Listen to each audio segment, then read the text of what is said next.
So Tao, we heard today about a machine learning enabled topology planning process, and I was hoping you could tell us a little bit about that and also draw the distinction between what was laid out in the presentations today and how operators do that currently. You can imagine the operator can use like a human or certain planning tools to able to deploy in certain nodes, right? But as you know, there's a limitation, because in the end, the environmental is changed, Now, maybe we have a high-rise building showing up, or maybe there's a demolish building, or maybe there's more traffic nodes going on, right? So machine learning is able to identify these objects, right? And with these objects, then you can say, hey, how do I choose my nodes deployment strategy? That will optimize your strategy in terms of cost, coverage, and also the performance. So our audience can check out all of the supporting demos and presentations, but big picture, it sounds like you are all really focused on helping operators quickly and cost effectively expand and densify both their indoor and outdoor networks, right? That's right. So as we know, mmWave, it can be deployed as a small cell technology, right? You need a densification, right? You don't want to see your throughput, say 2 Gbps and go to 100 Mbps, right? So you want to say everywhere uniform performance and also have enough coverage. So in that case, it's important to be able to deploy nodes to densify. At the same time, you also want to consider cost. That's why we have all different mix of the nodes in the system today.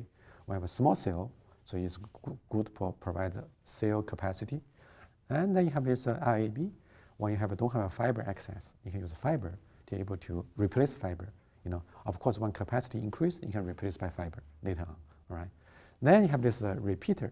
Repeater has this cost structure, lower compared to RAB or small cell, right? And also easier to deploy.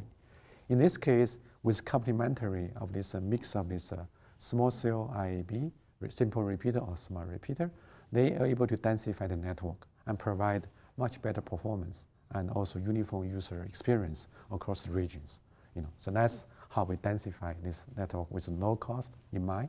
At the same time, consider specific need. Where do you need a smart repeater? Where do you need a simple repeater? Where do you need an RAB? Where do you need a small cell? And you mentioned repeaters. In the presentation today, we heard about 3 types of repeaters. One of those was a smart repeater. So for the benefit of our audience, maybe you could tell us what makes a repeater smart. All right.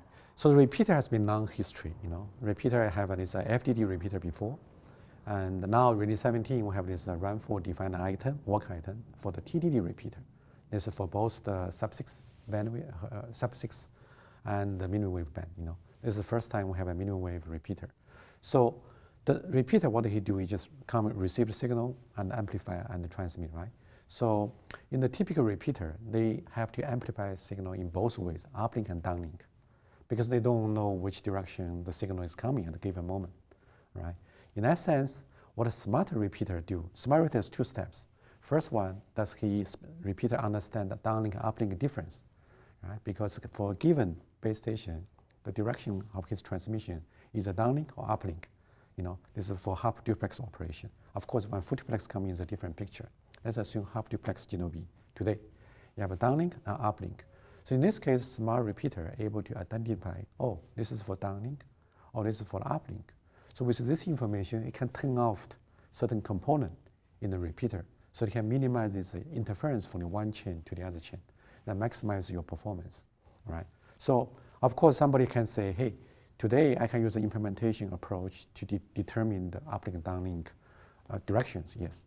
But as we go to the more dynamic TDD down the walls, then you need some signaling support from the GNOB, which means give you the information, what's going to happen in the next few milliseconds, is downlink, uplink. That's one part of a smart repeater. The second part of smart repeater is, can I change your beam direction? Conventional repeater just say, hey, wider beam covering certain region, right? But in reality, the user is moving around, and the environment is changed. So you really want to have a tracked beam when you do the amplification, all right? In that case, smart repeater provide mechanisms. Hey, when I report my beam through the repeater to the GNOB have a way to indicate which beam you should use for which direction. So there's 2 benefits. First, the user itself get a higher array gain. And second one, you also reduce interference to the other guys, because they also served by other GNOBs at the same time. So in this way, smart repeater provide TDD awareness and also beam forming. They able to control dynamic beam in a dynamic way.